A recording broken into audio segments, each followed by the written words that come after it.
Brigman of the Canine Coach Carolinas, and I wanted to just spend a couple of minutes talking about puppies and some training that I'm going to be doing online. This summer, I have had a lot of puppy clients, like a lot of puppy clients, where the puppies are 8 to 9 weeks old and people are looking for training.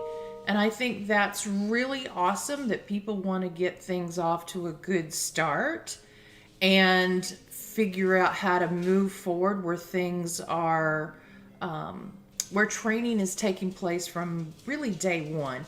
And it does, right? The moment we bring that puppy home, we are teaching them to live in our environment with our lifestyle. What I'm seeing a lot of is two or three things really. One is expectations for puppies in most homes is way too high. We expect these puppies to come in and maybe sleep through the night or not pee on the floor or not jump and nip, right?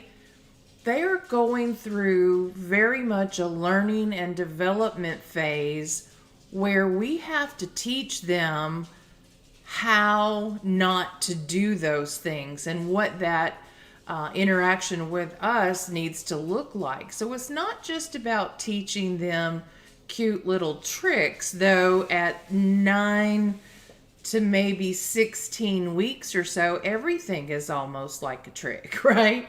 But the nipping and the jumping, it makes people really frustrated.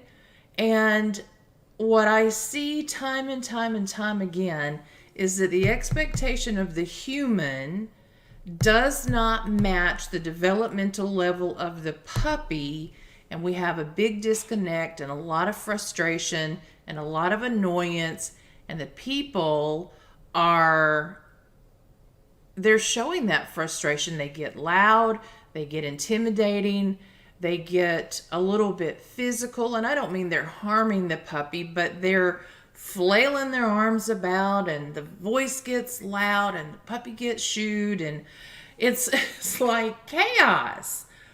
So there are a lot of things that we can do that will make that developmental period really more enjoyable and a lot of fun. The tricky part sometimes is people don't want to do it, right? Again, this is where the expectation and the developmental piece are at a major disconnect. We actually have to put in some effort, some time, a significant amount of time, a significant amount of effort, and some skill and some technique to it. So remember, everything that you do, every action you take, every vocalization you make, everything that you don't do is teaching your puppy something. It's either rewarding, perhaps in ways that you do not intend to reward puppy, and therefore he's going to continue and repeat those patterns. He might even get better at them. And things that we don't address or that we are inconsistent with, the puppy's going to be confused, right? And he's not going to understand why it was cute and adorable at 9 weeks, but suddenly at 12 weeks, we're got an attitude with it, right? So I just really want all of you to, when you have a puppy, get some guidance, and I'm going to help you do that. I'm in the process of completing a online puppy class that's going to walk through a lot of these pieces of the puzzle.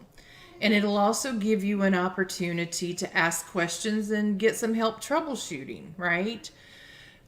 We'll do things like teaching the puppy to sit, teaching the puppy to down, teaching the puppy how to put his leash on, right? Not himself, but to wear it, because we've all seen the alligator crocodile roll that takes place the first time we put a collar on a dog or hang a leash off of it, right? And how to keep you where you don't have to get into that state of frustration. And why it may be okay to keep your puppy on a leash in the house, or why it may be okay for you to use a crate or containment of some sort that gives you a little peace of mind while you're sleeping or in the shower, right? So all of this is doable. Puppies are a ton of fun, but they are a lot of work. And so that's one of the other pieces of the puzzle, right? I am seeing a lot of senior citizens, and I mean like 75 and older, getting puppies, like 9-week-old puppies. Friends, that is a lot of work. And I'm not telling you if you're senior, you're not able. That's not what I'm saying. But what I know is most seniors don't want to deal with it, right? They don't want to go through all that. What their intent really is a companion. And we need to do that perhaps by getting them an adult dog that has already gone through all of the puppy nonsense and learned not to nip, learned not to jump.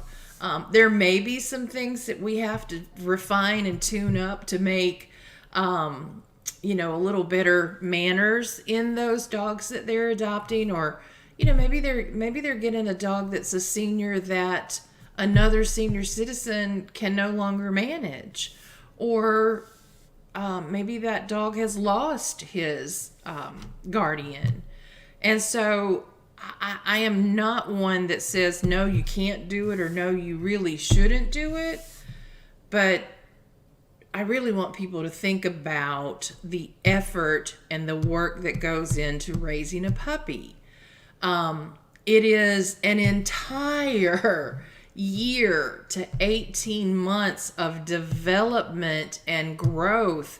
And even if you think about that first year, there are so many first year experiences that puppy has to go through and learn about, and that's not just sit and down and come and watch me, right? It's more than that. It's the first experience with a thunderstorm, or the first experience with fireworks, or the first experience in a long car ride, or the first experience in an overnight stay somewhere other than home, or without his people.